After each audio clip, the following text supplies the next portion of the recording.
अस्सलाम वालेकुम दोस्तों, मेरा नाम है साहिल और आप देख रहे हैं इस्लामिक नेम्स चैनल। फ्रेंड्स, आज हम बात करेंगे तूबा नाम के बारे में। तूबा नाम का मतलब होता है मुबारक। दूसरा इसका मतलब होता है खुशी यानी हैप्पीनेस।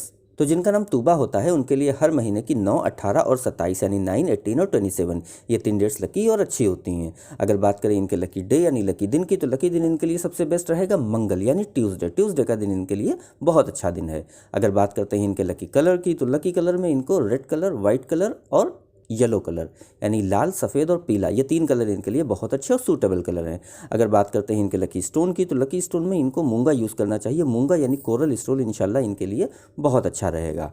अगर बात करें इनके लकी नंबर की, तो लकी नंबर है इनका 9 यानी 9 नंबर इनका लकी नंबर है। तो ये थी तूबा नाम की शॉर्ट डिटेल। अगर ये वीडियो आपको अच्छी लगी हो तो इसको लाइक करें, शेयर करें, हमारे चैनल को सब्सक्राइब करें। यहाँ पर आपको आपके नाम के बारे में ऐसे ही शॉर्ट में जानकारी देते हैं। अगर आप किसी और नाम के बारे में जानना चाहती हैं तो इसके लिए कमेंट बॉक्स में उसका नाम लिखिए, बहुत जल्दी आपको उस नाम पे वीडियो मिल जाएगी। अगर आप अपने नाम के बारे में और डिटेल के साथ जानकारी हासिल करना चाहती हैं तो इसके लिए इस वीडियो की डिस्क्रिप्शन में आपको एक लिंक मिलेगा, उस वीडियो को देखिए। वहाँ पे आपको जानकारी मिल जाएगी कि कैसे आप अपने नाम के बारे में और डिटेल के साथ जानकारी हासिल कर सकती हैं। तो जाइए उस वीडियो को चेक करिए। और आज की वीडियो में इतना ही, मिलते हैं आपसे अगली वीडियो में। जब तक के लिए अल्लाह हाफिज़।